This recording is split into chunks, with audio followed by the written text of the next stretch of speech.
Sa ngalan ng Mabalacat City News, kami po ay lubos na nagpapasalamat sa inyong lahat para sa inyong walang sawang suporta at pagsubaybay sa ating official FB page at sa ating mga programa sa radyo at sa Let's Talk episodes. Sa lahat ng aming mga followers, page fans, at sa mga masugid na taga-subaybay ng MCN, mula sa kaibuturan ng aming mga puso, maraming salamat po. Ang inyong mga pagbisita, komento, at pagbabahagi ng aming mga post ay malaking bagay para sa amin. Ito po ay nagbibigay ng inspirasyon at lakas sa amin na lalo pang pagbutihin ang aming serbisyo at maibigay sa inyo ang mga mahalagang balita at impormasyon na inyong kailangan.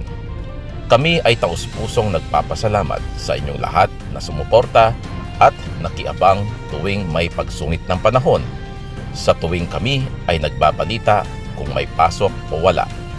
Ang inyong pagtitiwala sa aming serbisyo ay sagrado sa amin at ito po ang nagbibigay sa amin ng motibasyon na patuloy na magserbisyo.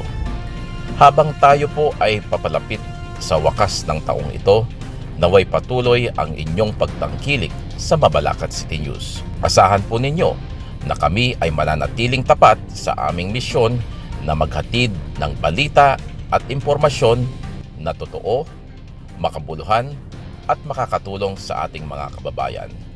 Muli, maraming salamat po sa isang taon ng suporta at pagtangkilik. Naway maging mas makabuluhan ang bagong taon para sa lahat. Mabuhay po kayong lahat at mabuhay ang Mabalacat City News.